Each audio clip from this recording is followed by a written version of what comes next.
Well, good morning and welcome to the 6 o'clock hour of Frankly Speaking here on WYDC TV. Big Fox broadcasting live from the Hesselson studio. Yes, it's day 2 of 2 hours. This was never an April Fool's joke. As I assured you, we are going the full 2 hours. Are you used to the mornings yet? We're getting there. Lot to talk about this morning. We've got New York State issues we'll probably start with. Obviously, big news that Donald Trump secured the $175 million bond for the civil fraud case. We'll talk about that. Quite a few things here about Biden. A couple updates on RFK Jr. as well. Some ballot access. And I guess he had an interview on CNN, which really shocks me. I didn't know about it, but the fact that CNN gave him a platform is somewhat shocking to me. So we'll talk about that as well. As always, you can be a part of the program. You see the number on the bottom of your screen. Weigh in on the topics of the day. And thank you to those getting up early and sending waves already. I know some people are getting used to it, but I heard from so many yesterday congratulating me on 2 hours, and I really do appreciate that. Oh, look at that, second wave. Okay. I hate to start with a sad note, but I wanted to pass this along to you. The last survivor of the Japanese attack on the USS Arizona in Pearl Harbor, Lou Conter, has passed away at the age of 102. Lou Conter, who served nearly 3 decades in the U.S. Army, died at his home in Grass Valley, California, surrounded by family members after suffering heart failure, according to his daughter, Luann Daly. Conter was one of just 335 naval officers who survived the December 7th, 1941 attack on the Arizona. So passing away at the age of 102. And according to the New York Post, the 102-year-old veteran who was born in Wisconsin and raised in Colorado was in hospice care for weeks following a February hospital stay. He died at his home Monday with his daughter Luann Daly and his 2 sons, James and Jeff, at his bedside. He's also survived by another son, Tony, a stepson, Ron Fudge, and several grandchildren and great-grandchildren. Conter will be buried next to his late wife of 45 years, Valerie, in Grass Valley. Valerie died back in 2016. His daughter saying, "I'm glad he's at peace. I'm glad he didn't suffer. I know when he transitioned over, he had so many people there waiting for him, his wife Val, who he loved dearly." Now, giving an interview some time ago, Conter said, "They call a lot of us heroes. And I've always said we are not the heroes. Heroes are the ones right there that day that lost their lives. They gave everything up. We got back to the States, we got married, we had kids and grandkids. We are still here. They were lost forever right then and there." Now listen to these numbers. With Conter's passing, only 19 survivors of the Pearl Harbor attack are still alive, according to the sons and daughters of Pearl Harbor Survivors Organization. So I wanted to not start the program on a sad note, that we do send our thoughts and prayers to his family, but I thought it was definitely, I think, an appropriate way to start the program this morning. A couple of quick, I guess you could call them breaking news stories and an update from yesterday's program. First, according to Reuters, alleged Israeli airstrike has taken out an Iranian general in Damascus. The strike killed Mohammad Raza Zahidi, a top commander in the Iranian Revolutionary Guards Corps, according to a report in Reuters, citing a security source in Lebanon. So I wanted to pass it along to you at a time when we learn, Israel's been so strategic. But we see that strain of anti-Israel sentiment in the media and in pop culture. So trying to give you the updates on the strategy of Israel and the success of Israel. Okay, yesterday we talked quite a bit. I don't want to go through all my topics. My goodness, slow down, Frank. You've got 2 hours now. But yesterday we talked about Trans Visibility Day and the proclamation that the president set out on Easter. There's been quite a bit of pushback on that. There's been quite a bit of criticism. Well, Speaker Mike Johnson, who we also talked about yesterday quite a bit, has doubts over whether Biden fully understood what he was doing when he issued that proclamation. When asked during the White House Easter egg roll on Monday about Johnson's claiming on X, meaning formerly Twitter, that Biden, who is reputed to be a devout Catholic, betrayed Easter tenets, the president accused the speaker of being thoroughly uninformed before retorting, I didn't do that. So Biden saying, I didn't do that. I did not release that proclamation. Now, there was quite a few issues with that speech that he gave yesterday, or that interview, I should say, that he gave. Something about his favorite times in the White House, or when his kids would jump in bed with them, but none of his kids are really of that age. And then he changed it to grandkids, and there's only one grandkid that's really of that age that would be doing that. Some questions there, some speech slurring was reported. But in this case, he said, I did not do that. However, the presidential document reads, in part, I, Joseph R. Biden Jr., do hereby proclaim March 31st, 2024 as Transgender Day of Visibility. So Speaker Johnson pointed out that discrepancy in an interview with Sean Hannity yesterday, and suggested the controversy is another indication of questions about the president's mental acuity. Also, I think it does show really a lot of this is behind the scenes. There's a lot of people controlling what Biden does. So Biden may not be aware that he sent out that proclamation. Well, and this is Mike Johnson. Well, it's his own signature on the document. That's why we posted it. The evidence speaks for itself, as we used to say in the courtroom. Yeah, so Joe Biden giving an interview saying, I did not do that. And there's the documentation. It's highly possible that he doesn't even know what he's signing. That might be even more alarming. The speaker said the proclamation incident highlights that the upcoming election is indeed a contrast between two visions for America. And I think that's a good point. Much like when we talked about Trump going to the slain officer's wake and Biden holding that $25 million fundraiser, it's about optics. The radical leftist progressive vision for this country is not who we are as Americans, said Speaker Johnson. And I think most of the country agrees with us. And I think that's why we're going to have a very successful election in November.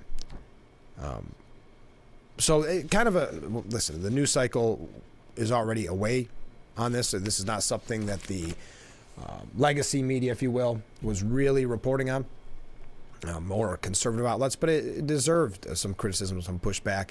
Biden did that. So did Governor Hochul send out a message for Transgender Day, Visibility Day. I keep forgetting the official term for it. And so did Nancy Pelosi, many others. So now walking it back, saying I didn't do that with the documentation in hand. Okay, we have a lot to get to. If you're just joining us, maybe you missed yesterday's 2-hour program. It's a little bit different as well in the fact that we've changed some breaks around, so we have more time together. So that's why I ask you to feel free at any time to weigh in on the topics that we'll be discussing, and we have a lot of topics. Later on in the week, we will have guests. I wanted to kind of get my sea legs around me, see how these 2 hours went, how to, for lack of a better term, practice in case we don't have a guest. But I know Joe Sempolinski is going to be joining us for a full hour on Thursday, former Congressman Joe Sempolinski. So make sure you mark your calendar. He's one of the fan favorites around here. Everybody has nice things to say about Joe. So if you have any questions for Joe ahead of time, feel free to get those to me as well, and I will put them on my list. Also, in breaking news, not breaking news necessarily, but this could have some major implications, and we may talk about it further later on in the program. But a pair of significant decisions on Monday, the Florida Supreme Court upheld a 15-week ban on abortion in the state, while also allowing a proposed amendment that would enshrine abortion protections in the state constitution to appear on the November ballot. Now, this obviously has implications for the general election as well. If that is the driving force, like the Biden campaign believes it to be and the Democrats believe it to be, access to abortion, then that could play a major factor in how many people get out to vote at a time when the polls show, and I know James Carville was talking about this the other day, where the polls show there's not a lot of excitement behind the Biden campaign. There's some excitement about the anti-Trump kind of attitude, but not the pro-Biden excitement. And James Carville's out there again. He got in a little trouble, 2 weeks ago? And they were going to make him irrelevant. Why are we even interviewing this guy? He was part of the Clinton administration. That's forever ago. But he was out giving an interview and saying, we've got to look at these numbers. As Democrats, you've got to look at the disastrous numbers that we're seeing in young people and others. So we'll talk about that as well. We've got so much to get to. We're just getting started on this Tuesday edition, the 2-hour Tuesday edition of Frankly Speaking. Thank you for joining us. Thank you for setting your alarm a little bit early. We're going to take our first break, and then we'll be back. Stay with us.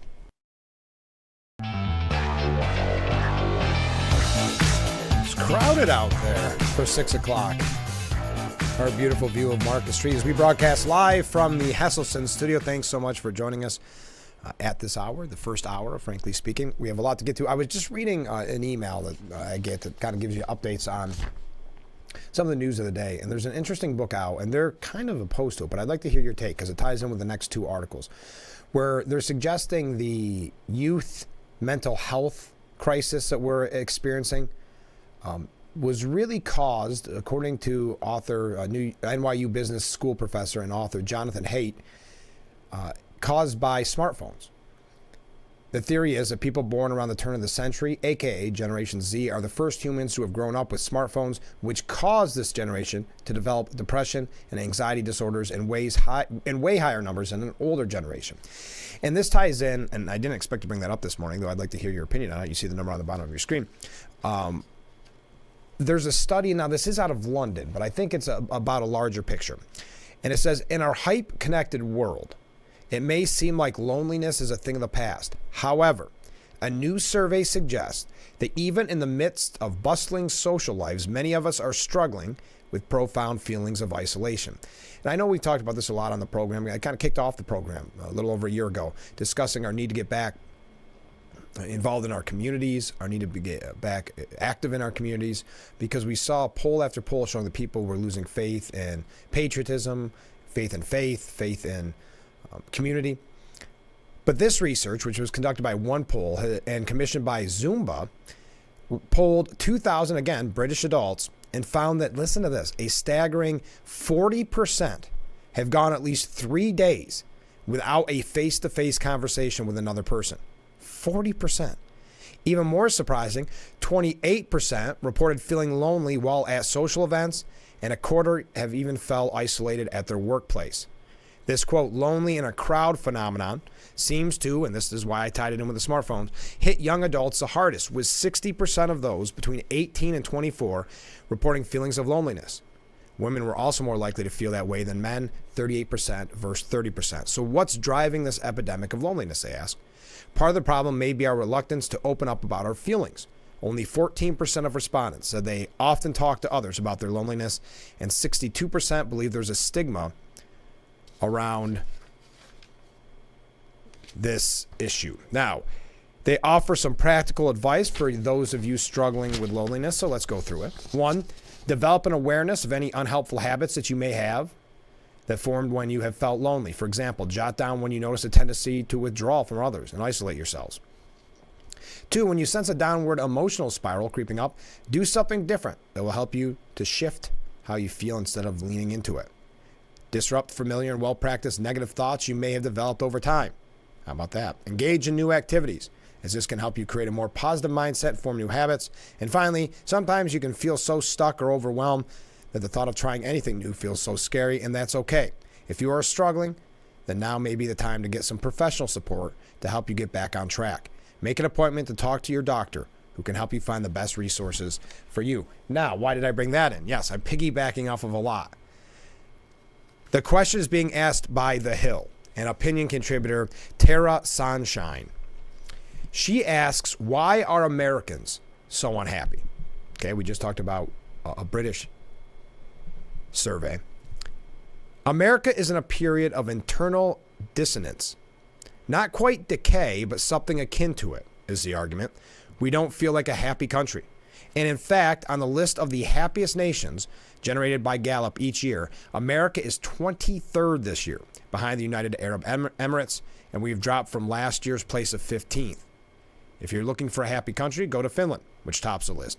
But again, I do believe this is a bigger picture, like we've said on the program so often, of this idea of not being involved in the community, this idea of isolation, this idea of loneliness, and not having that belief in your community, that belief in patriotism.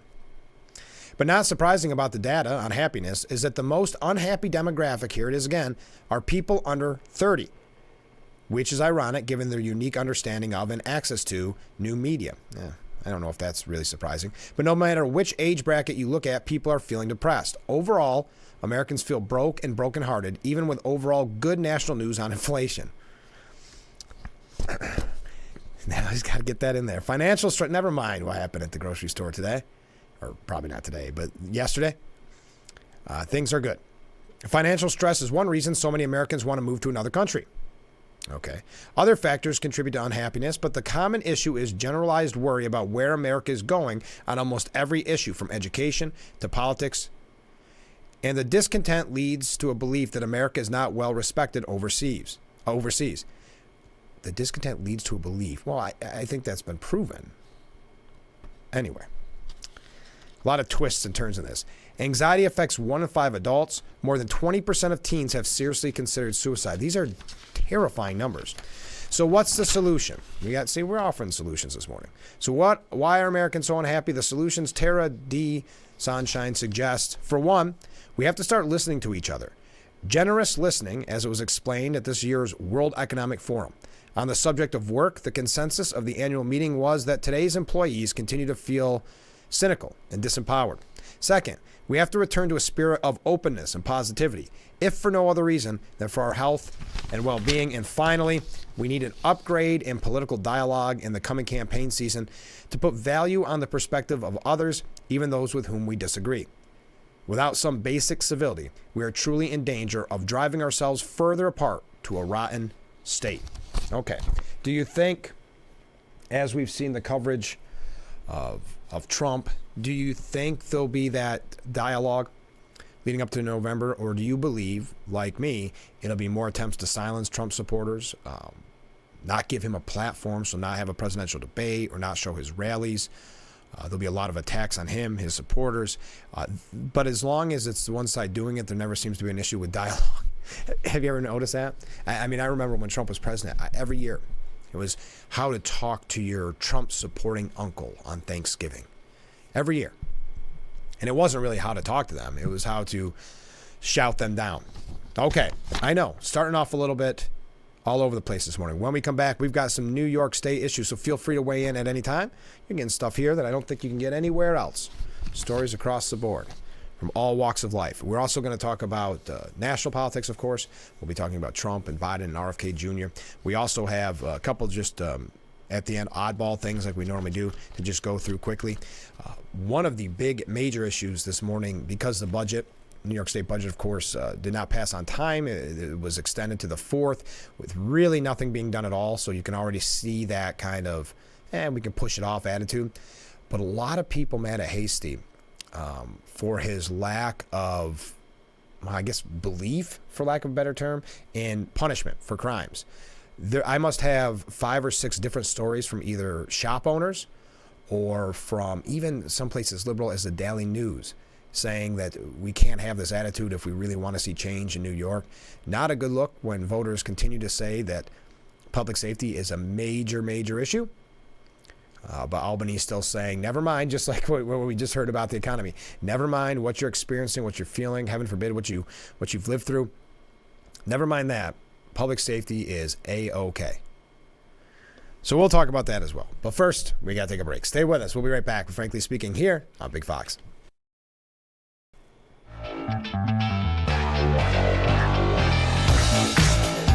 We are back.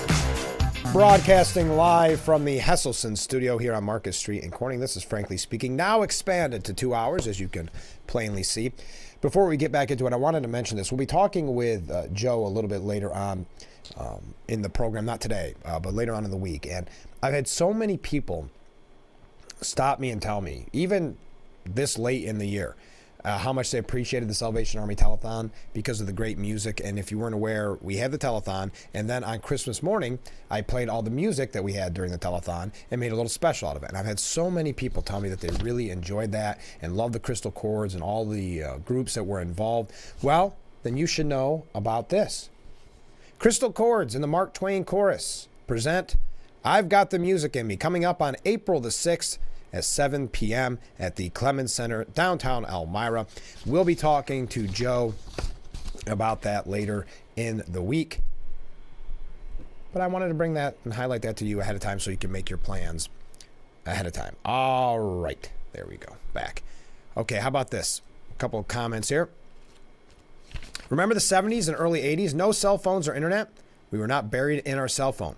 TV was on much less. We spent far more free time, free from tech. The solution is not cyberspace. It's getting out to the world space. I would agree. I think there may be an argument. I know that's another example. I know I say this a lot, where they say, never mind what you experience, where they'll say, no, social media hasn't been that bad. I mean, it's been disastrous for any age group. So yes, I think get out and, maybe it's something as simple as taking a walk. Tomorrow's I think National Walk Day, according to the American Heart Association. But maybe it's getting involved in the community.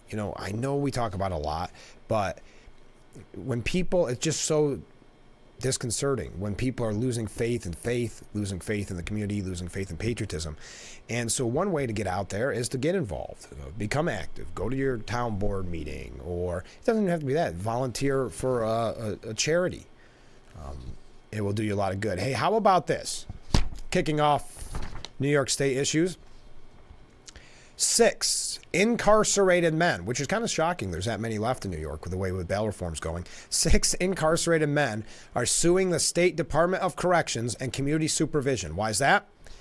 They are demanding, because of their constitutional rights, that they should be allowed to view next Monday's eclipse. The complaint, filed Friday in the U.S. District Court for the Northern District of New York, alleges the inmates will have their constitutional rights violated if they aren't allowed to observe the eclipse from the prison yard, calling it a religious event they need to witness and reflect upon as part of their faiths. The plaintiffs include a Muslim, a Baptist, a Seventh-day Adventist, I don't know how to say this next one, and 2 Santeria practitioners. The 6th plaintiff is an atheist. All of the men incarcerated at Woodbourne Correctional Facility in Sullivan County are represented by Alston and Bird LLP. Now, the spokespeople for the Department of Corrections said that they do not comment on pending litigation. This is interesting. DOCCS, the state agency charged with overseeing the state's prisons, said Monday will be treated like a holiday for all its facilities. That means no visitors. Inmates will be held in their housing units from 2 to 5, according to a memo from the acting commissioner. Oh, that's where the lawsuit came from. Okay. If the lawsuit is unsuccessful, 5 of the 6 men will get a chance to view a solar eclipse as free men in 2044. The 6th will not. He is serving a life sentence for murder. There we are. I did not expect necessarily to pass it along to you, but why not? Okay. Yes, there's no budget deal. We know that. I guess there's no one in Albany until today. So the Politico kind of had an interesting look inside the Capitol yesterday, saying that state budgets were due, and they are due every year by April 1st. And often state lawmakers and staff are scrambling as that deadline approaches, but not this year. It's going to be a little late, Hochul said. We're not hung up on trying to get records on this or set records on this. The governor's relaxed attitude toward the budget deadline is mirrored in the halls of the state capitol. Lawmakers won't be back until today, so Tuesday. So yesterday, the plush green couches outside the Senate chamber were empty. The state's underground concourse laid barren, with food court workers scrolling on their phones, and the halls of the mighty legislative office building were as silent as they would be on any given summer day. But Hochul is urging patience. She and plenty of lawmakers have long talked about having a good budget rather than an on-time one. Last year, a deal wasn't struck until early May. And that was one of the concerns that many had when she started putting in deadline extensions, even for just a couple days. It creates that air of we could just keep putting it off. The problem is, what we've learned is when they say we want a good budget, not necessarily an on-time budget, we end up getting neither. It's not on time, and, well, I guess we do get one. It's not on time, and it's not a good budget. Did you know in New York State, before we talk about this hasty story, did you know in New York State how much it costs now for a family of 4 to be considered middle class? Where do you hear these numbers? Breaking into the middle class in New York State requires some big bucks, as soaring levels of inflation and lagging wage growth have driven up the cost of living. Well, yes, okay. We could dissect a lot of this. The minimum annual income required for a family of 4 to be considered part of the middle class in the Empire State soared to $81,396 in 2023, according to Pew Research Center and the U.S. Bureau of Labor Statistics. That's roughly $7,000 more than it was for a couple with 2 kids in 2022, when the minimum income was $74,908. and about $20,000 higher than in 2016. Meanwhile, joining the middle class in the city, listen to these numbers. So that's all of New York. In the Big Apple, if you want to be middle income in New York City, you need to make at least $318,406. Wow. Well, there you go. Well, there's a lot of factors. I mean, you've got minimum wage issues. There's a lot that we could be talking about when it comes to why it's so expensive here in New York. But I thought you'd be curious. Do you have $81,396 to be considered middle income? If you do, please contact my show. I could use a loan. Another thing that we learned,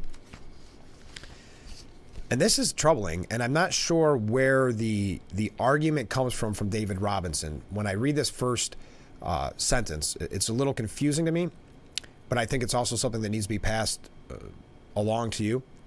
People of color and those living in poor neighborhoods are suffering the steepest drops in life expectancy in the Finger Lakes region as systemic racism fueled health inequality, according to a new report.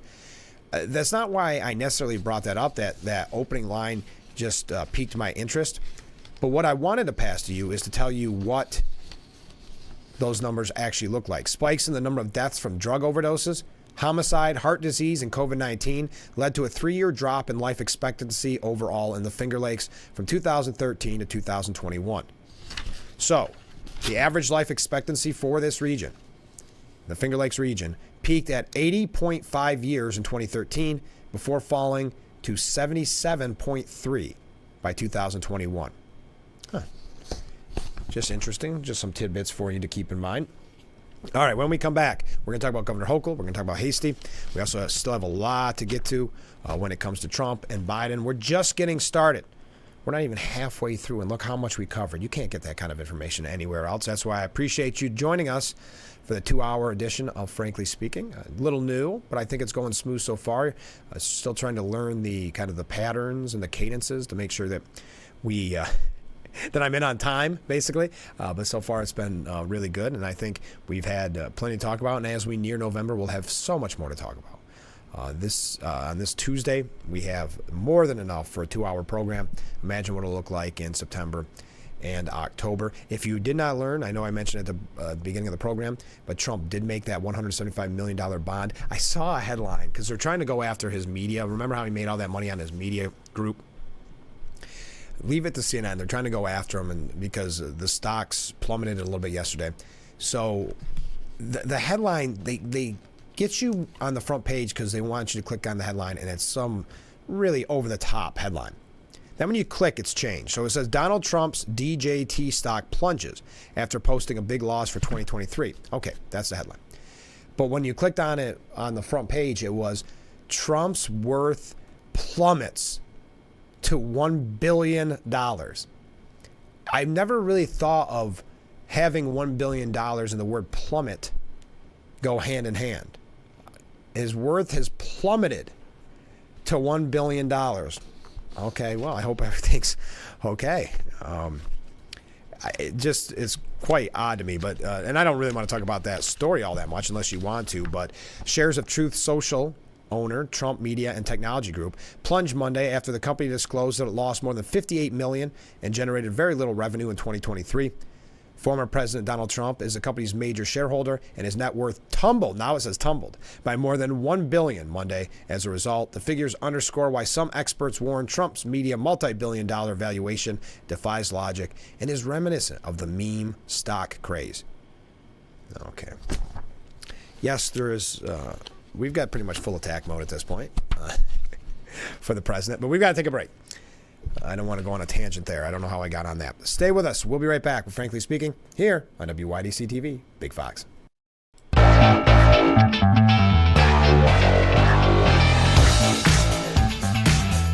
Our beautiful view as we broadcast live from the Hesselson studio. Thank you so much for joining us. As always, if you're new to the program, maybe you're up and getting around for school or for work, the number on the bottom of the screen is the best way to reach me at any point. That's 24/7, and I try to do my best to read the comments. We don't always have time, or sometimes we've moved on to other topics, but I do appreciate all the comments that we've been receiving, as well as the kind words about our now 2-hour broadcast here after just a little over a year. Decided to move to 2 hours. I'm really proud of that. So Governor Hochul, there was quite a lot of talks about her, I guess you could say, frosty reception at the wake of Jonathan Diller. It was more than deserved, says Kelly Jane Torrance, but she refuses to learn a thing from Diller's righteous anger.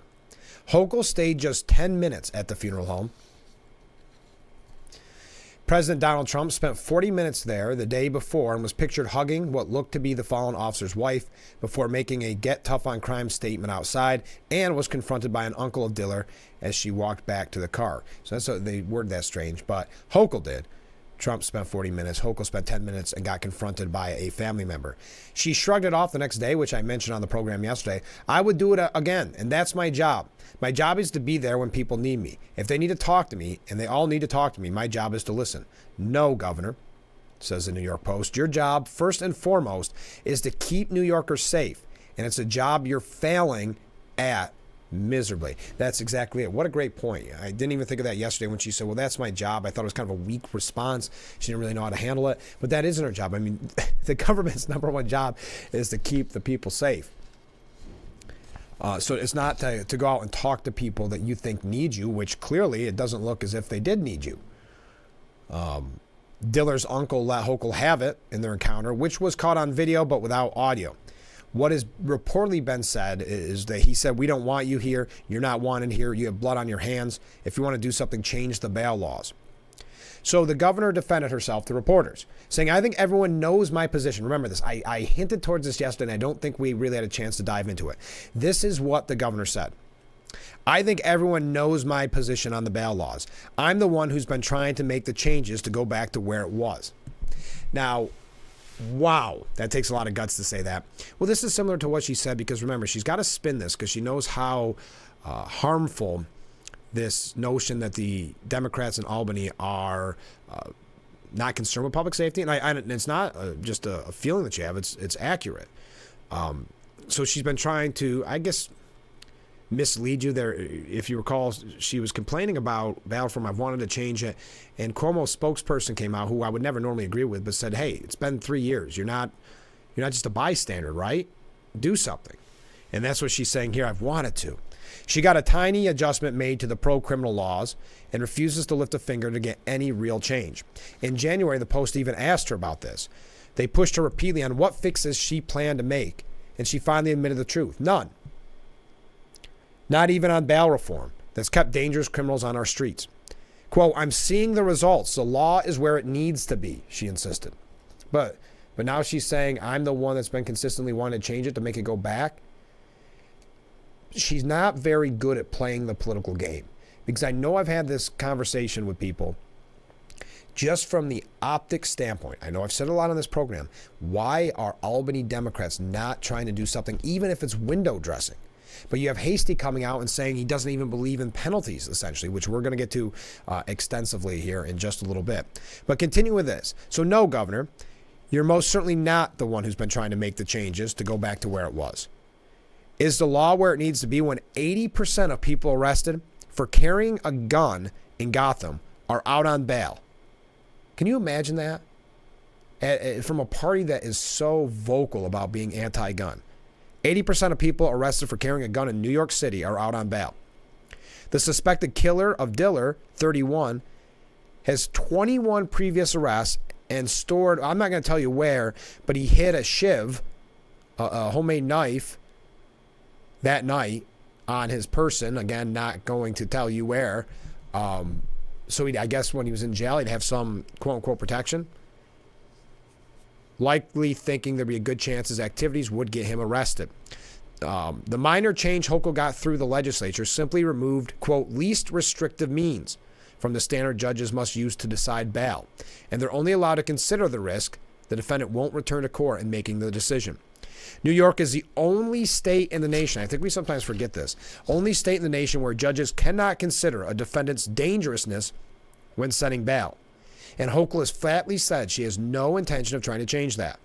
Someone walks into a room with a judge, and sometimes dangerousness is determined by the color of their skin and a perception of dangerousness. Hochul told WNYC. So what Hochul is saying to the world is that New York's Democratic judges, because let's face it, it is New York, Democratic judges are racist, according to Governor Hochul. That's right, the governor won't make the state safer because she seemingly thinks New York's mostly Democratic judges are racist. Now, this is a really good piece. You can find it for yourself at the New York Post. But Hochul defended herself to reporters Saturday instead of attending Diller's funeral, perhaps because the family turned down her request to speak at the event. The Dillers also rejected the request of Attorney General Tish James, who said crime spikes don't merit changing the reforms that led to them. But at that funeral, 29, and it's so, if you haven't seen it, am I running late? I am running late, but I'd love to read it. 29-year-old widow Stephanie Diller proved herself far braver, fighting back a flood of tears to call for change. It's been 2 years and 2 months since Detective Riviera and Detective Mora made the ultimate sacrifice, she said, just like my husband, Jonathan Diller. Dominique Riviera stood before all the elected officials present today pleading for change. That change never came. And now my son will grow up without his father, and I will grow up without my husband, and his parents have to say goodbye to their child. How many more police officers and how many more families need to make the ultimate sacrifice before we start protecting them? So as Kelly Jane Torrance, an op-ed editor at the New York Post, put it, stop bragging about doing nothing, Governor, and answer Stephanie Diller's question. I thought that was a really important piece on something we talk about so frequently. So we've got to take another break. Stay with us. We'll be right back with Frankly Speaking here on WYDC TV, Big Fox.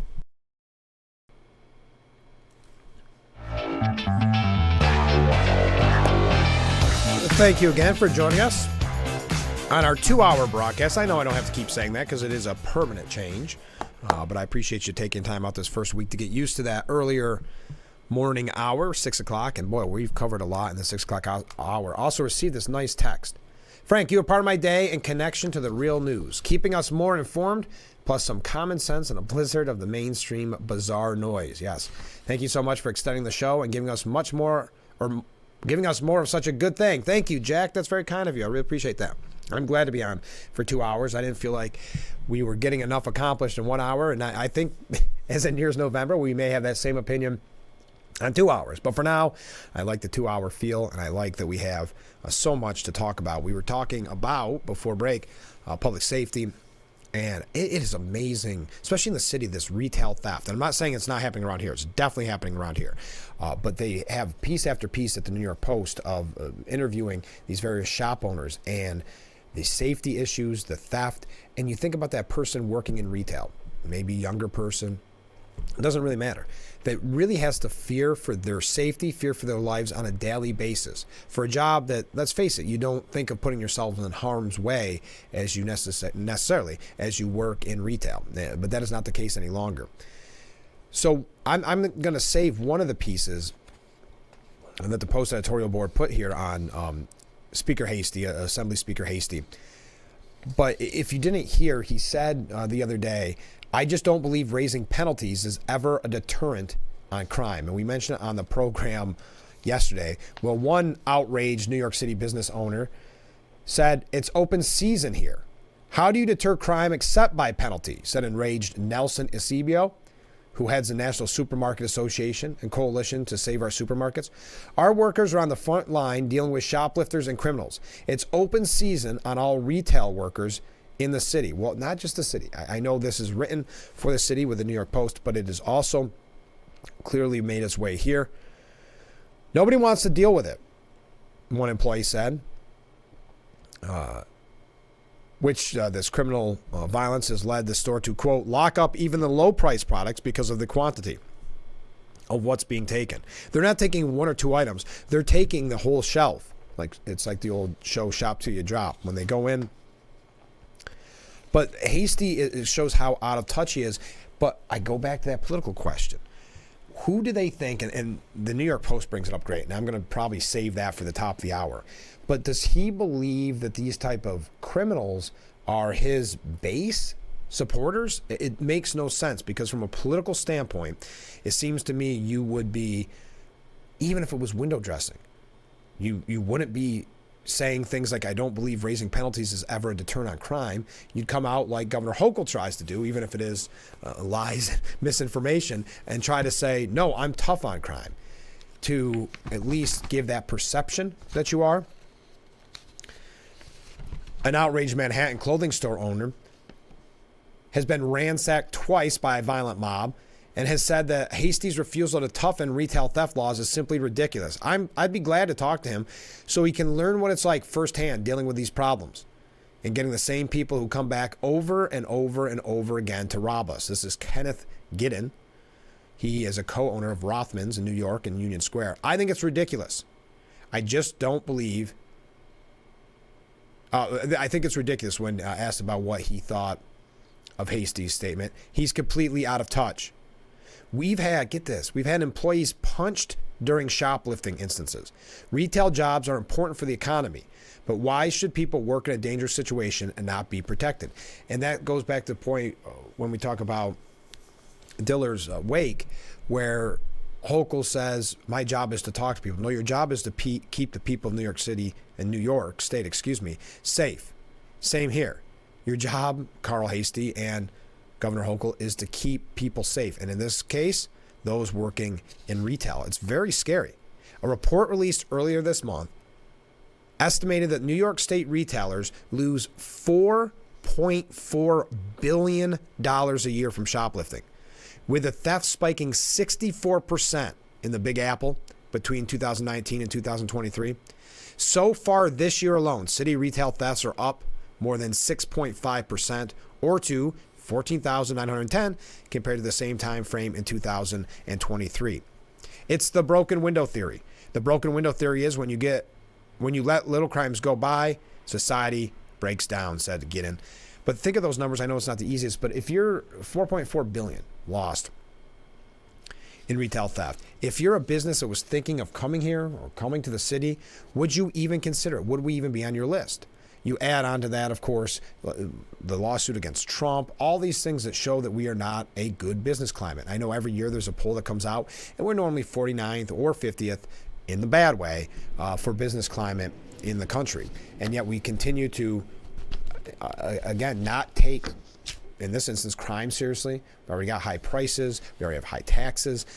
So this is just another kind of insult to injury. So people are closing their shops or just not coming here. But again, just to reiterate this, Carl Hasty, Assembly Speaker, says, I just don't believe raising penalties is ever a deterrent on crime. We'll talk a little bit more about it. Stay with us. We've got to take another short break. Last break of this hour. And then we'll be back with Frankly Speaking here on WYDC TV, Big Fox.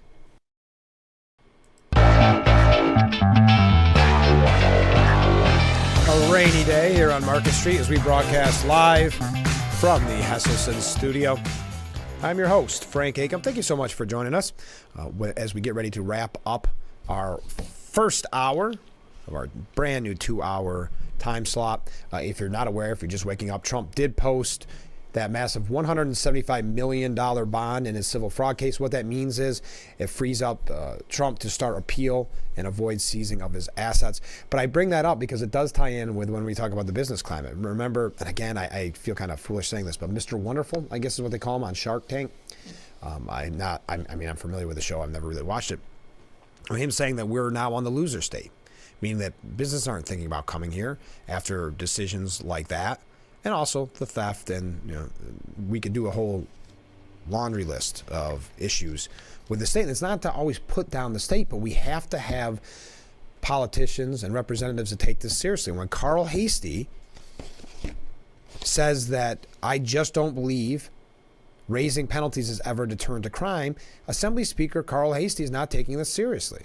And we're going to talk about that a little more in depth in the next hour. There's a great piece from the Post editorial board, and I don't want to have to rush through it for the next hour. So we'll be talking about that. Another big breaking news story. Florida Supreme Court allows 6-week abortion ban to take effect, but voters will have the final say. That's going to have kind of big implications for November. If Democrats are right that this is going to be a major driving force, abortion issues, that could see a huge turnout in Florida, though not kind of the state it used to be swing state-wise, but still very important. It actually has led Biden to believe that he can win that state. And I saw a piece today. I hope we get to it. I can't remember where it would have been. I know where. I wonder if that worked. Anyway, that Trump is thinking that he has a chance in New York State to win New York State. Do you agree with that? Boy, if I'm being honest with you right now, and that's the only way I can be is honest with you, it seems like wishful thinking. And the only reason I say that is how many times have we felt confident in our gubernatorial candidate just to be defeated? So I would like to think that there's a possibility that Trump could win New York State. It is his home state, all that. But when you look at the numbers in the city and what we have to overcome, it's just, boy, it's a lot to ask. So there is the side to that, though, that says if he were to pick Elise Zeldin for his VP or Elise Stefanik, she is a New Yorker and he is a New Yorker. Again, I hope that's not why he would focus on that, because I don't see, and boy, I hope you can prove me wrong the day after the election, I don't see New York State going to former President Trump. It's just the nature of what we're dealing with politics here in the Empire State. So when we come back, we'll talk some more about the Empire State. We're going to talk more about Trump. A few things here about Robert F. Kennedy Jr. Like I said, Robert F. Kennedy Jr. gave an interview at CNN. Surprisingly, CNN gave him the quote-unquote platform. So we want to talk about that and what he had to say, because he actually believes that Biden is more of a threat to democracy than Trump. So you can imagine the reaction that this has been receiving in the media this morning. I'm sure his family has found it to be an opportunity to criticize him and bash him again, because that's a common trend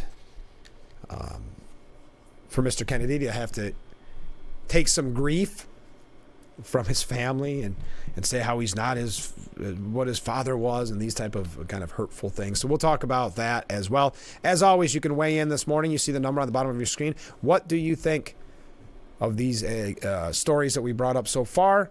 What do you think of the new 2-hour format? I'd love to hear from you. So stay with us. This is Frankly Speaking on WYDC TV. Big Fox will return broadcasting live from the Hesselson studio after this short commercial break, starting hour 2, the 7 o'clock hour of Frankly Speaking. After this, please stay with us.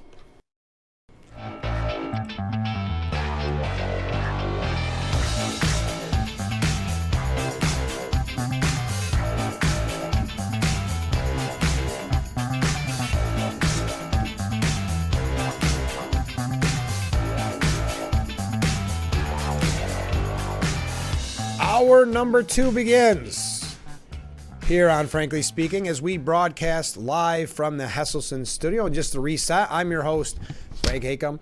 And as always, I'm so glad that you joined us this morning. A comment from a viewer. Perfect example of the Bail Act. And we've been talking about that quite extensively this morning.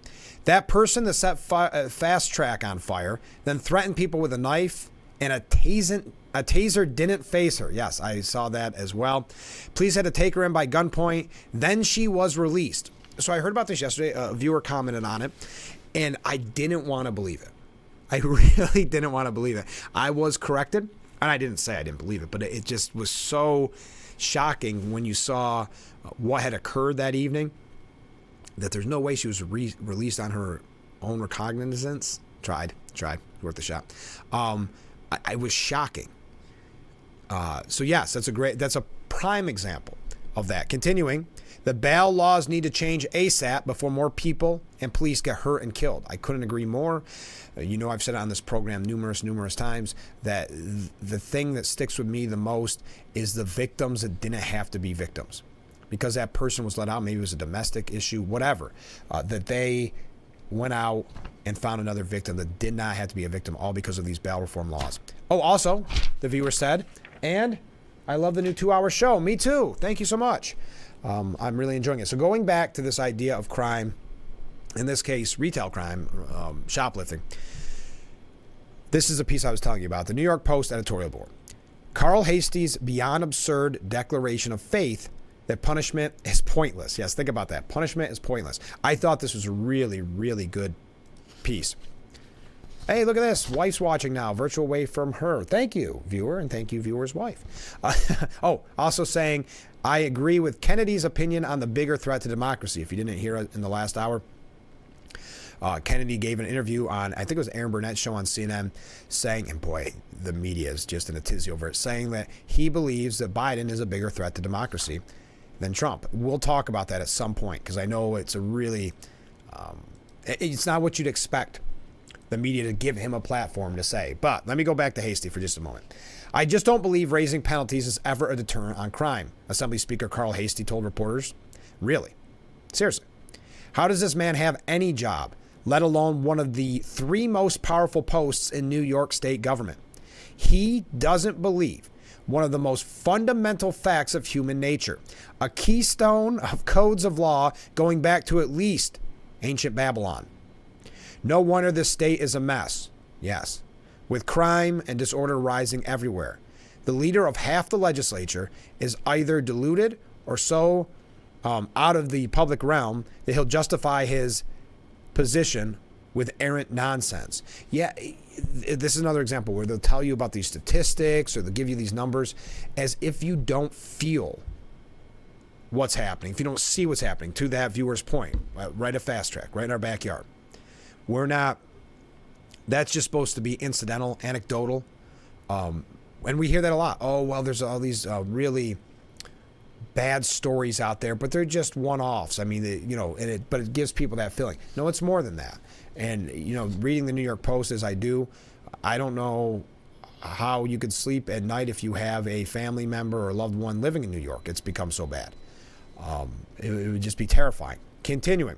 Carl Hasty doesn't believe harsher penalties add to deterrence. How about no penalties for not paying your taxes, Mr. Speaker? How's that? I think that's a good point by the New York Post. He was talking specifically about Governor Hochul's push to crack down on the $4.4 billion retail theft industry and assaults on retail workers, and went on to say, quote, "We care very deeply about that. We just have other ideas on how to get there."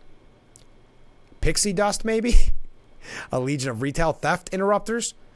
He babbled even more, saying, if you just keep dealing with the penalties, what happens after people get arrested? You're still only worrying about what happens after something has already happened. Well, in a world where thieves get arrested, jailed pending trial, prosecuted, and if found guilty, sent to prison, at the very least, they're not reoffending as long as they're locked up.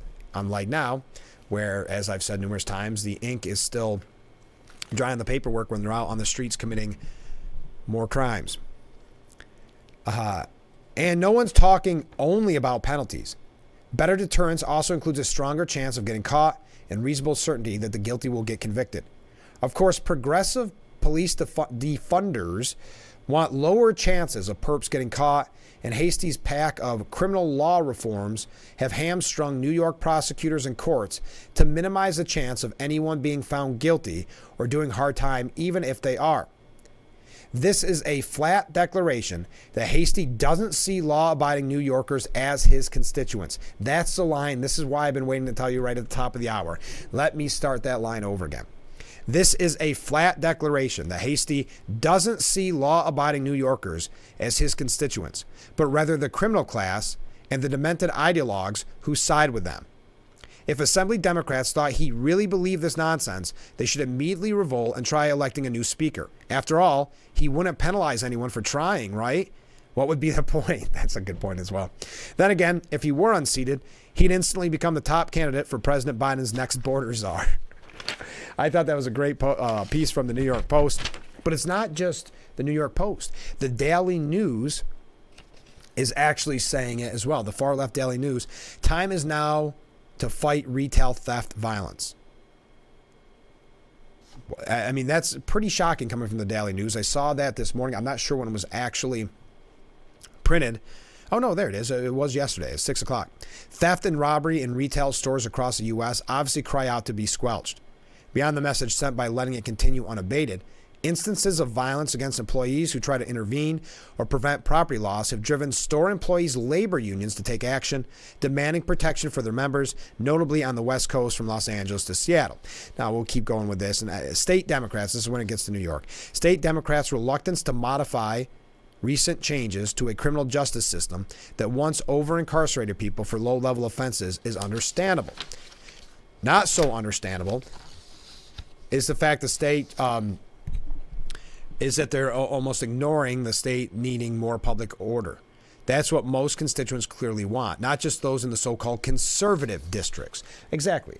They're trying to make this sound like it's an upstate thing and doesn't even really affect you. And it's not just the conservatives. It's like immigration. It's an issue for all voters.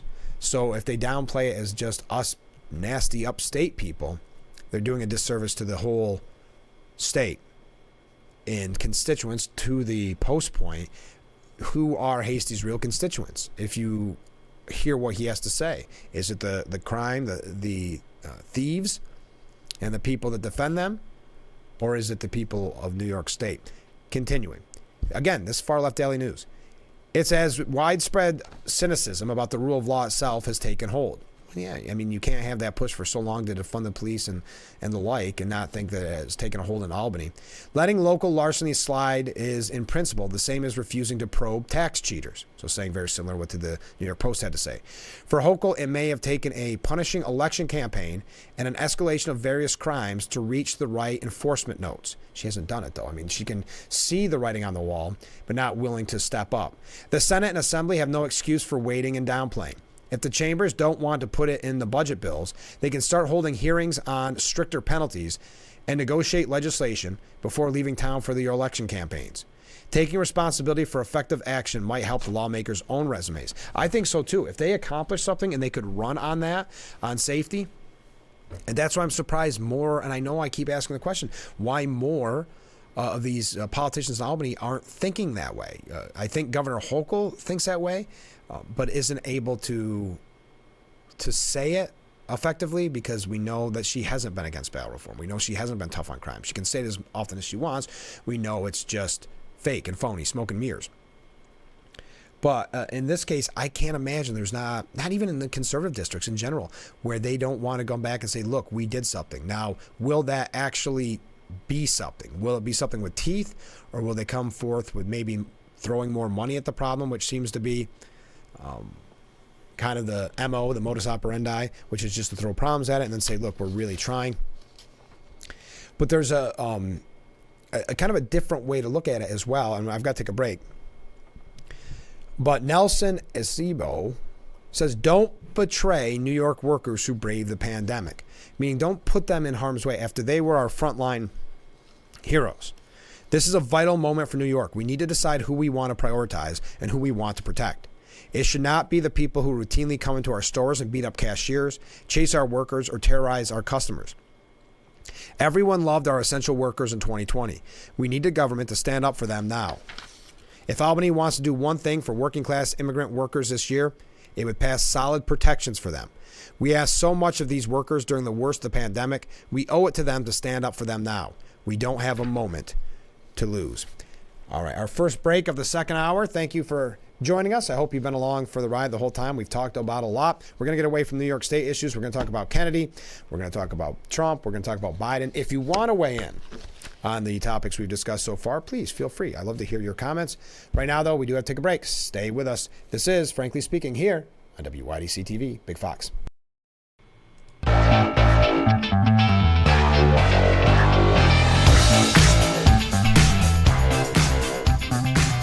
We are back in the 7 o'clock hour of Frankly Speaking here on WYDC TV, Big Fox. Thank you so much for joining us. This comment from a viewer. Now that you are on for 2 hours on television, Mr. Trump needs to keep his promise for coming back on your show. LOL. I think that's a fair deal. If you're not familiar, if you're new to the program, back when I was on radio, candidate Trump, the primary was going right in the thick of things here in New York, and it was him versus Ted Cruz, and he called my show unexpectedly. If you've ever heard the audio of that, it was clearly unexpectedly, and we had about a 15-minute interview. It was a great interview. It was nice talking to him, and at the end, he said he wants to do the show in the future, that he would be back. He said, give me a little time to turn everything around when I become president, but then we'll come back on. Well, that was a little while ago, but a lot has changed with Frankly Speaking, so maybe we'll see if we can reach the right people on that. That would be interesting, wouldn't it? It was fun the first time. It was a wild ride. All right. So I mentioned Kennedy, RFK Jr., I should say, to be respectful. He has met the requirement to qualify for North Carolina's ballot. So that's his 5th state so far. Third-party presidential candidate Robert F. Kennedy Jr.'s campaign announced yesterday that it met the signature requirements to qualify for the ballot in a 5th state, North Carolina. He is officially on the ballot in Utah, and his campaign notes that he has completed petitions in 3 other states, including the swing states of Nevada and New Hampshire.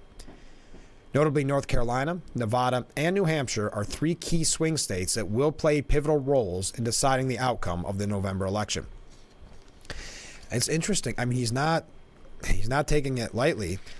We know that he got some support after he announced Shanahan as his running mate. The National Real Clear Politics polling average shows Trump leading with 42% support in a 5-way race, and also includes third-party candidate Cornel West and Jill Stein. Biden comes in second at 39.6, while Kennedy averages 10.3. Wow, 10.3. Now we know that if those numbers stick, he could still be on the presidential debate. I don't believe there's going to be a debate. I've said that and made that very clear. I don't normally make predictions. That one just seems like a no-brainer to me. But again, it'll be fun if I'm proven wrong. So RFK Jr., I don't know why I focus so much on him, but it seems to get a lot of response. He was on, CNN's Out Front. He said, and let me do a side note tangent. I am shocked that they interviewed him on CNN, because they could say, well, we're not going to give a platform to the anti-vaccine. See, they're really trying with the talking points, and we've seen it. There was even that Democrat strategy meeting after he announced his VP pick, where it was, these are the things we're going to say: tinfoil hat, conspiracy theorist, anti-vax, blah, blah, blah. You know, they have all the talking points, and you're seeing them. So I was shocked that CNN gave him any airtime. But he was on Out Front, and he said, I can make the argument that President Biden is much worse. And the reason for that is President Biden is the first candidate in history, the first president in history that has used the federal agencies to censor political speech or censor his opponent. The greatest threat to democracy is not somebody who questions election returns, but a president of the United States who will use the power of his office to force social media companies, Facebook, Instagram, Twitter, to open a portal and give access to that portal to the FBI, CIA, the IRS, the NIH, to censor his political critics. And I thought that was a very good point by Kennedy. I've also got to say, you add that along with the attempting to take Trump off of ballots, all of these things where I don't know how much longer they can say that they are fighting to save democracy, right? The comments came after Biden had made repeated claims that Trump is a threat to democracy over his role of January 6th, for which the former president has been charged at the federal level. Trump, who has falsely alleged over the past 3.5 years that the presidential election was stolen. This is coming from Fox News' Landon Mayim. CNN host Aaron Burnett pressed Kennedy Jr. on how Trump's alleged role in attempting to overturn the 2020 election results was not a threat to democracy. See, that must be the only reason they gave him a quote-unquote platform, is because they wanted to get that knockout punch in. Kennedy admitted that the allegations against Trump do represent a threat to democracy, but Biden's efforts to stifle free speech are much worse. I think that is a threat to democracy. If we're trying to overthrow the election, clearly a threat. But the question was, who was a worse threat to democracy? And what I would say is, I'm not going to answer that question and argue that President Biden is, because the First Amendment, Aaron, is the most important. When asked to clarify if he could make an argument that Biden is worse for U.S. democracy than Trump, Kennedy Jr. responded, absolutely. Absolutely.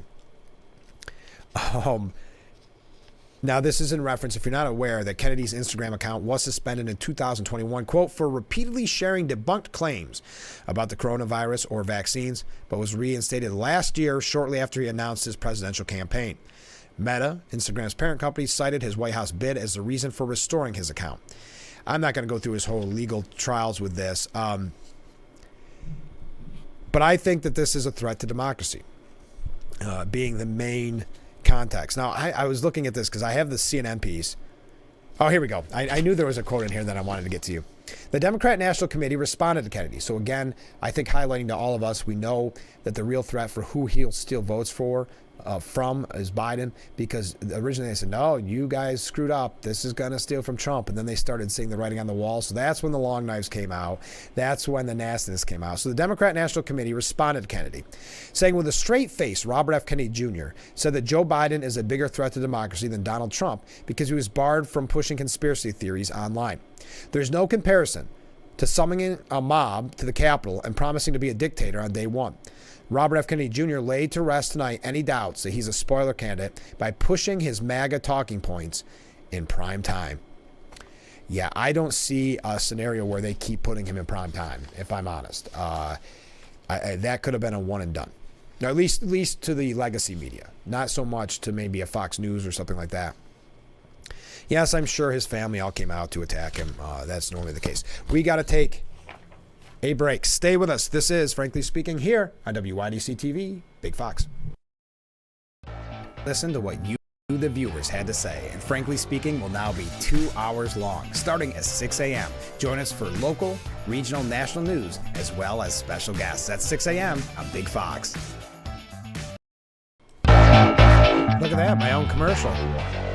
During my show, yes, if you're not aware, we are now 2 hours long here on Frankly Speaking. Thank you so much for joining us. Comment from a viewer. Did you see that the illegal immigrants that overrun the Texas Guard, we had that story a couple weeks ago, are already released from custody? That's a sharp contrast to the U.S. citizens on January 6th. That's a great point, who have been in prison for a month. There does seem to be, just in general, the enforcement of laws, right? Because look at, for instance, what happened with Trump. How many people could have been charged? I don't think we got a chance. Oh, maybe I mentioned it very quickly at the end of the show.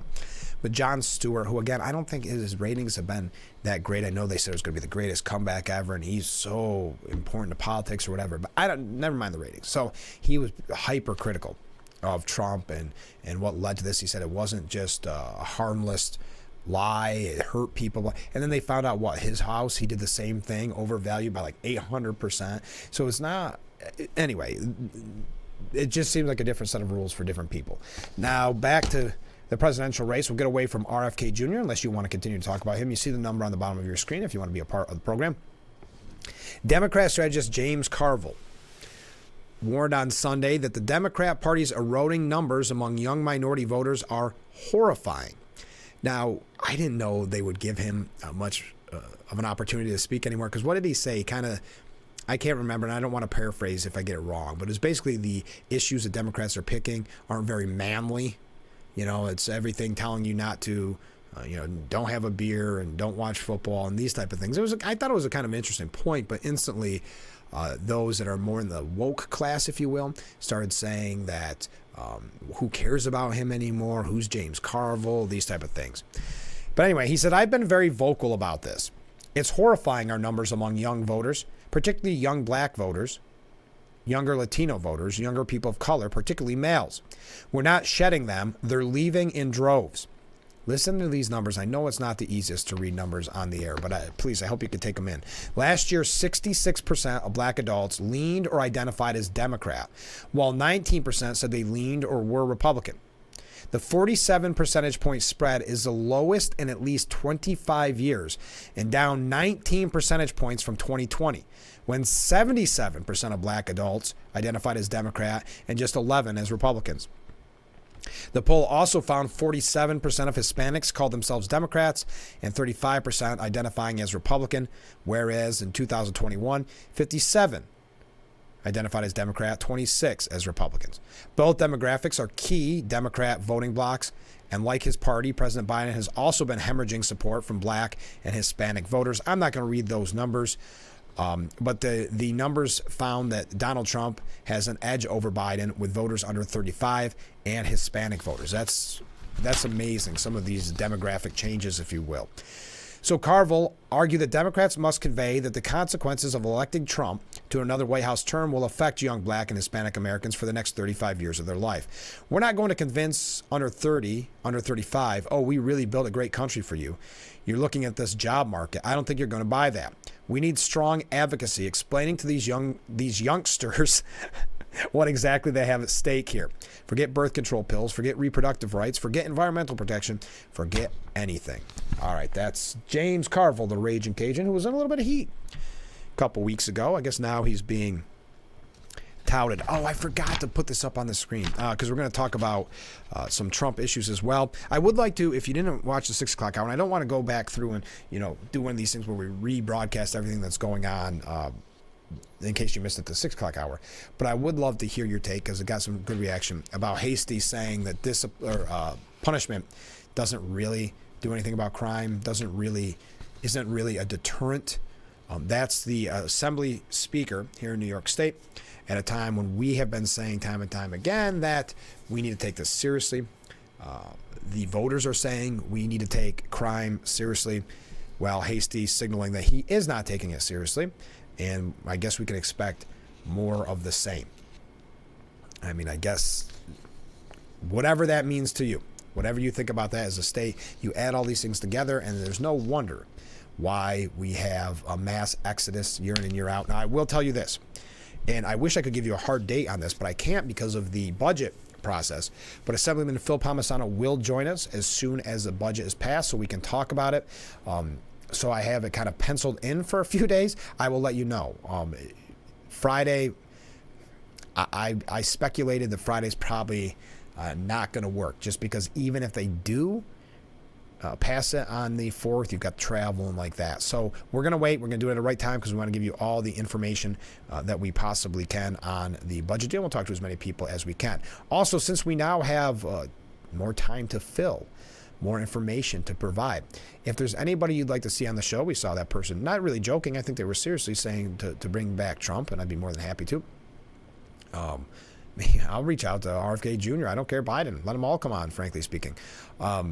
But if you have any suggestions, and I know I've pushed this for a long time, but if you have any suggestions locally, you say, I'd like to know about the candidate for council, or I'd like to know more about my mayor, or about what's being done in the city about this, or whatever the case may be, just let me know. I will do my best. I can't guarantee, sometimes, especially if it's something controversial going on behind the scenes, it may not be something someone wants to talk about, but I will try my hardest. Also, speaking of Mayor Bill Bolin contacted me. We're going to have some very special guests on soon on the program from San Giovanni Vanderno, our sister cities. You've heard me talk to the mayor about that in the past. Well, they've got a group visiting, and there is that, and let's do it, that big pasta dinner and piano concert. That's coming up on Tuesday the 16th at Corning High School. Get your tickets now. Dinner from 4:30 till 6:30. There's all the prices on the bottom of your screen. And they're going to have the performer who, and I can't read it right there, a pianist from San Giovanni Valderno, Italy, and he's going to perform at that dinner. That's a great deal for that price.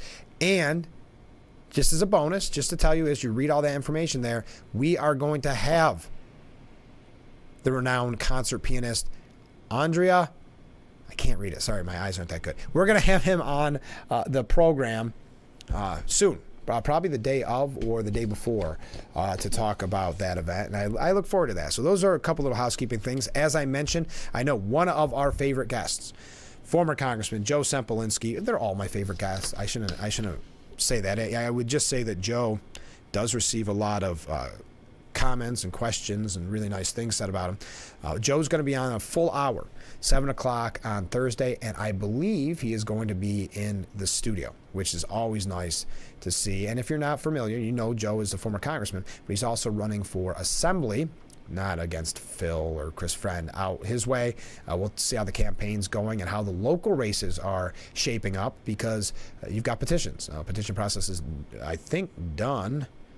I know I had to hand mine in, but they sometimes want a little wiggle room and get them a little early. But if they're not done, they're very close to done. So we'll see how everything is shaping up on the local races, because Joe, not just a former congressman, not just a current candidate for assemblyman, but also the chair of the Steuben County Republican Committee. So we'll talk to him about that on Thursday's program. But please feel free to get your questions in.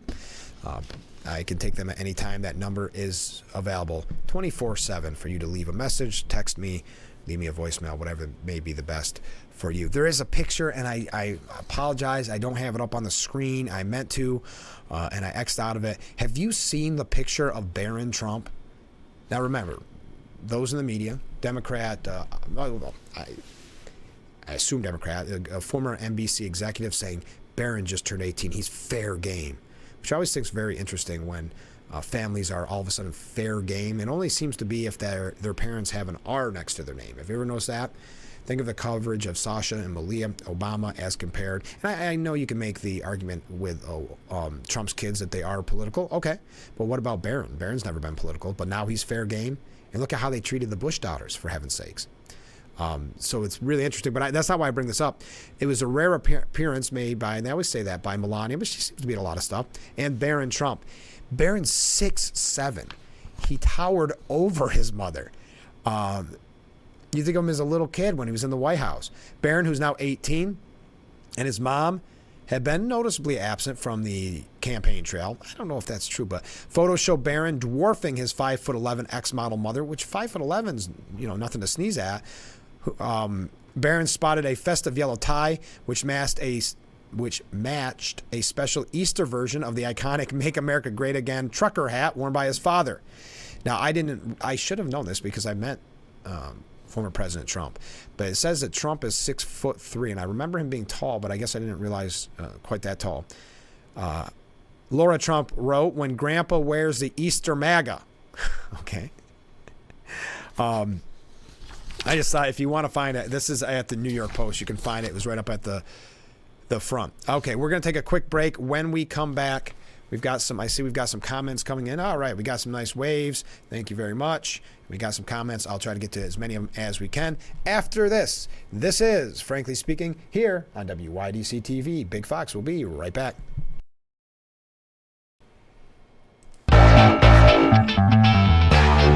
And we are back.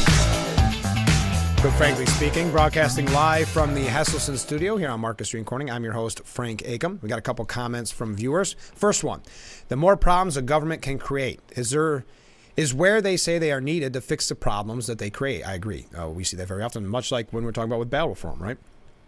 When the brainwashed actually continues to believe the government isn't responsible, we all see what becomes of society. And that's a good point because it's also like Hochul, hoping that you don't realize that she's been against any changes to bail reform. I mean, it's ridiculous.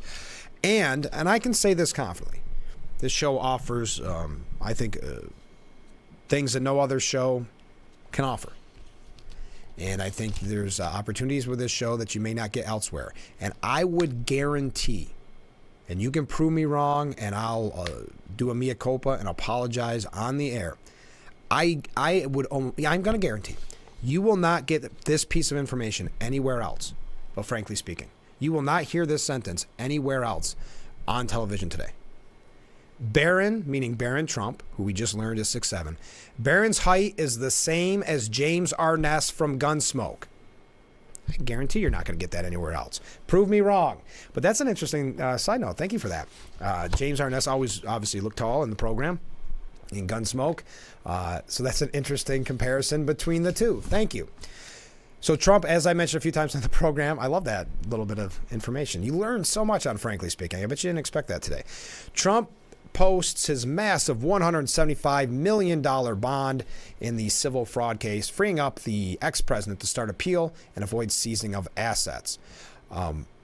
As promised, President Trump has posted bond, the former commander-in-chief's lawyer, Alina Habba, said. He looks forward to vindicating his rights on appeal and overturning this unjust verdict. Now, we know it got knocked down from $454 million.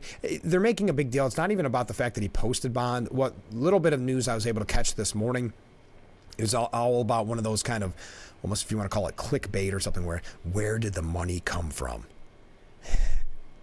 That's what they focused on. The former president plans to appeal the $454 million penalty that Justice Arthur Engoron hit him with last month. Anyway, I was going to see, but with the bond now posted, those parts of Engoron's decisions are suspended until Trump's appeals play out. He must file all his appeal paper in the time for appellate division, First Department September term. And I don't think this one actually says where the money came from. Does not really matter, in my opinion. I know that was just on other outlets, very big part to the story. So there's a kind of a quick update on that. Donald Trump. Oh, this is the article I was talking about. So the concept is that Donald Trump, and I'd love to hear from you on this. Donald Trump thinks there's a chance he could win New York. Now, Donald Trump has lived here his whole life, so I'm not one to question that. But what I'll say is I think we've all been burned so many times by gubernatorial candidates and like that I am very, I guess you could say, jaded at this point about votes in New York. I don't want to be that way. I'm just being straightforward with you. Fool me once, shame on you, kind of an example.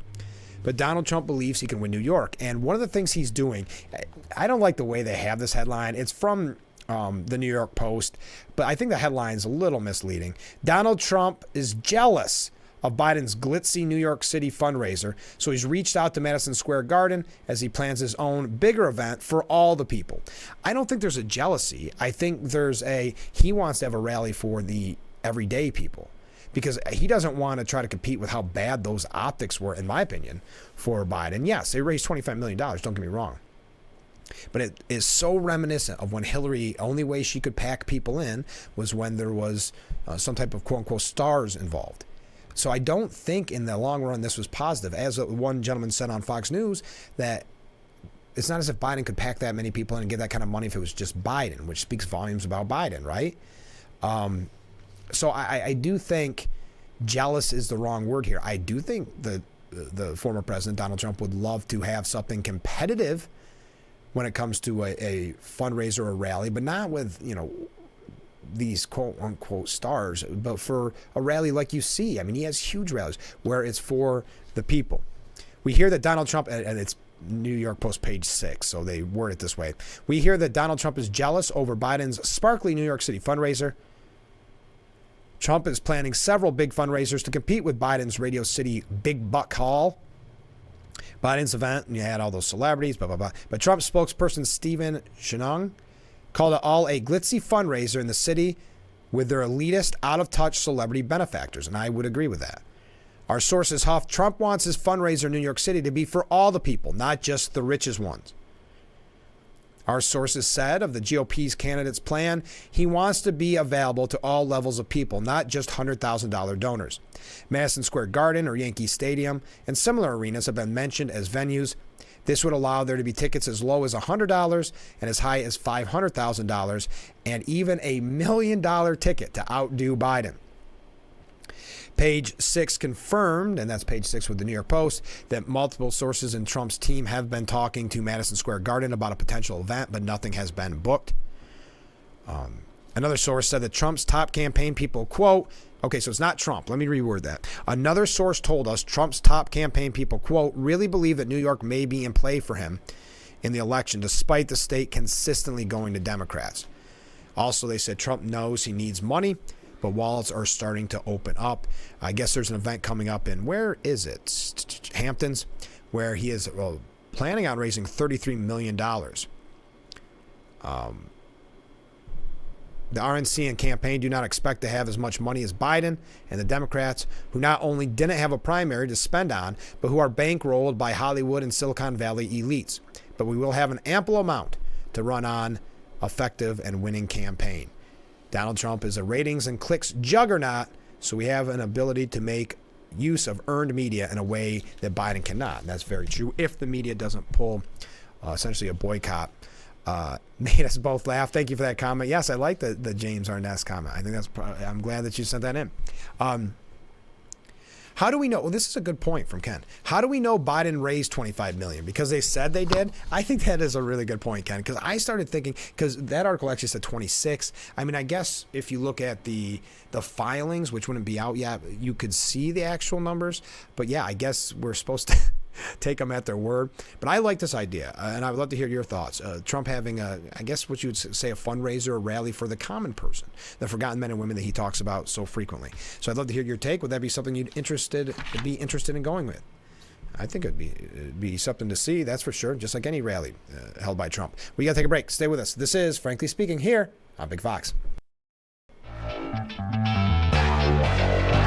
We are back. As we broadcast live from the Hesselson studio on the new 2-hour edition of Frankly Speaking. If you're not aware, you can start waking up a little bit earlier and catching a whole extra hour as we begin now from 6 and run till 8. I don't think we've had a chance to bring this up, and I really bring it up just to hear your take on it because it's made the media cycle, and that is Trump's Bible and the marketing of Trump's Bible.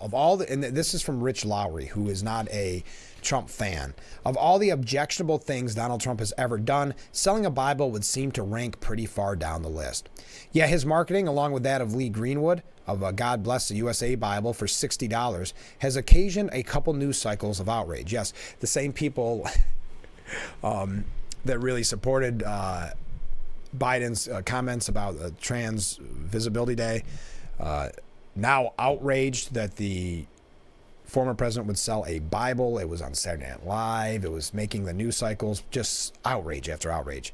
The Bible has an American flag cover and accompanying American historical documents, including the Declaration of Independence, as well as the words to Greenwood's iconic patriotic song. But the incensed commentary makes it sound as though Trump is the first person to sell an edition of the Bible, catering to a niche market. And he makes a good point. There's so many examples of that. The Outdoorsman's Bible, the Busy Mom's Bible, those type of things, law enforcement Bible. The fact is, selling Bibles is a very American venture. And the Bible, particularly the King James Version Trump's endorsed, is a very American book. In fact, the American book. And that's why I bring up this piece. The ship's carpenter on the Mayflower might have brought the first copy of the King James Bible to our shores. And he gives the whole history of this and who, like Martin Luther King Jr., so many people using those Bibles and so much influence over our lives as Americans through the years. The great influence, said an author in this piece, the great influence of the King James Version in American history came precisely because it was so widely available, because precisely its words and what the words communicated had entered so deeply in the consciousness of so many Americans, and particularly of otherwise voiceless Americans. The God Bless the USA won't be a signal contribution to this tradition, but neither is it a betrayal of it. So I wanted to get your thoughts on it because I know it's been making the rounds. I don't want to avoid it. It's not like I'm trying to avoid stories like that on this program. Just trying to bring you all the information and get your overall take on it. And thank you to all the comments this morning. We've a couple things we've covered to maybe go back before we dive into the last two topics. They're making a big deal. CNN's running with the fact, it's really the only place I saw it, running with the fact that Donald Trump's stocks plunged after posting a big loss for 2023. So there was that. That was a big news story. As I mentioned, that he made that bond, which was a big news story. And also the Supreme Court, this is what they were running with the news this morning. As I was getting ready for work, Florida Supreme Court allows 6-week abortion ban to take effect, but voters will have this final say in November, and I would like to hear your opinion on that. Do you think that's the turnout factor that the Democrats continue to say it is? They can point to some smaller races and say that that's the reason. I would like to hear, again, what you think about it. Does that really, according to that piece, Biden believes that is a deal breaker for him, that's going to be great for him, that Florida is going to go his. So he's looking at it from that standpoint. So I'd love to hear your opinion on that as well. How are we doing on time? I feel like we're rushing here when I don't really need to. We got 10 minutes left. Oh, another thing, and I haven't read too deep into this. I just saw it this morning. Did you see LSU's women's basketball team walked off the floor before the national anthem was played Monday night in their Elite Eight matchup against rival Iowa? Are we going to have to go through this again? I know this was a huge topic for a long time. I know it caused many people back in the day to really turn away from NFL and maybe perhaps never go back. I've talked to a few of those people. It's anecdotal, but it's still something to keep in the back of your mind. So are we going to have to go with the sports coverage being all about side notes like this, political debates as compared to scores? Iowa players, though, stood respectfully for the anthem. They ended up winning. I'm not suggesting there's anything with those two. Benny Johnson tweeting out, LSU women's basketball team skipped the national anthem. Iowa stood proud. LSU just got their You know what beat, with the entire stadium cheering against them. Season over. Let this be a lesson to all players. The cringy, selfish, woke athlete moment is over. I guess that's my question. Is this back? Now, after the game, to give you both sides, LSU coach Kim Mulkey said her team's decision to leave the floor was not intentional and just part of the team's routine. She added that she is unaware of when the anthem is played. Okay. All right. I hope that's not coming back in the news cycle.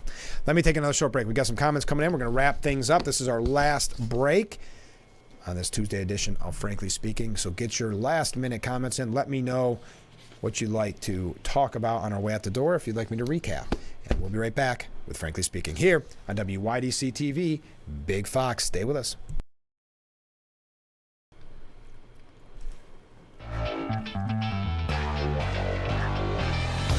We are back with Frankly Speaking here on WYDC TV. Big Fox, just wrapping things up on our second day with a 2-hour format, which I'm really liking. I feel like we can cover so much more, and we're receiving so many comments. I appreciate it. Like this comment from a viewer. You have to remember, the new Democrat Party hates capitalism, hence why they have to attack even the Bible. Well, you know, they're always looking for reasons to attack Trump. And in this case, I guess they're suggesting that he's misusing the Bible in a way. But I think to Rich Lowry's point, if you go to a bookstore and you see where they're selling Bibles, there's so many editions. Like he mentioned, Law Enforcement Bible, Busy Mom Bible, those type of things. So this is nothing new, but it was just another opportunity for the media to criticize him on all issues too. I found that was meaning the Bible. I found that really. In some instances, if you see some of the coverage, and not a lot of leg to stand on to talking about the Bible from some of those in the media, but you know, they saw it as maybe a way to knock him down a peg amongst his supporters, knock him down a peg in the Christian community, perhaps. Boy, did you see Trump went after Louisiana Republican Bill Cassidy, calling the Louisiana Republican one of the worst senators in the United States Senate. A total flake, Republican though he may be. Cassidy is a total stiff, but Louisiana didn't need him to protect them because they had me, 100%. Nevertheless, when the Democrats' impeachment hoax started, this lame-brained senator actually voted against me. He thought it was so cool until he got home and was literally pelted with everything that could be used for such an inglorious happening, especially words with lots of foul language thrown in it. The former president noted that he's been too busy beating up the communists, fascists, and lunatics who have weaponized our government against crooked Joe Biden's political opponent, me, to think much about Cassidy. Bill Cassidy is now shunned in his own state as a disloyal lightweight, and it's a beautiful thing to watch, the former president said. Now, last year, Cassidy said that Trump was not going to beat DeSantis, that he couldn't win the general election. More recently, Cassidy criticized Trump during an interview on Meet the Press in March over the former president's rhetoric towards migrants entering the country illegally, calling it dehumanizing. Isn't it interesting? There's your prime example of what we talk about so often. Meet the Press. He gets invited on Meet the Press because he's a Republican who's going to badmouth Republicans. It gets you a job. They know it. Look at Liz Cheney. Think of what those outlets, as she goes on almost daily, what those outlets said about her family and her father. My goodness, it's very Romney-esque. Romney doing the same thing, giving op-eds or giving interviews to places that said despicable things about him because he's a Republican. But there's that idea that Republicans want to be liked by the media so bad. They want to get invited to those cocktail hours. And it's I don't know where it comes from. I think there's maybe sadness there, maybe an unpopularity in school or something mentally there, but I would have no way of knowing how to diagnose anything like that. Trump attacks resigning GOP representatives as well, calling them cowards and weaklings as the majority thins. Never forget our cowards and weaklings. Such a disgrace. And this was in reference to outgoing Representative Mike Gallagher. He also went after Ken Buck, who both chose to retire early from Congress, leaving their seats empty. Gallagher will resign in mid-April, leaving his seat open until next January, while Buck resigned last week to be replaced in June. All right, we are out of time for today's edition of Frankly Speaking. Thank you for all the comments. Thank you for all the back and forth. I really do appreciate it. I hope that you can join us every weekday morning now, starting at 6. Because, see, when we went on this morning, it's not an April Fool's joke. This wasn't a one-and-done thing. We are going to go 2 hours every morning, so I need your help. I need your comments, your questions, your concerns, suggestions for guests, so we can always fill this 2 hours, which I don't think is going to be a problem at all. I think we could go even further if we wanted to. But for now, let's keep it for 2 hours. And thank you for joining me. As I have mentioned in the past, you see the number on the bottom of your screen. That's 24/7. So if there's something I missed or something you want to bring up after the program, feel free to do that as well. And have a great day, everyone. And we will be back tomorrow morning starting at 6 for Frankly Speaking, only on WYDC TV, Big Fox. Have a great day, everyone.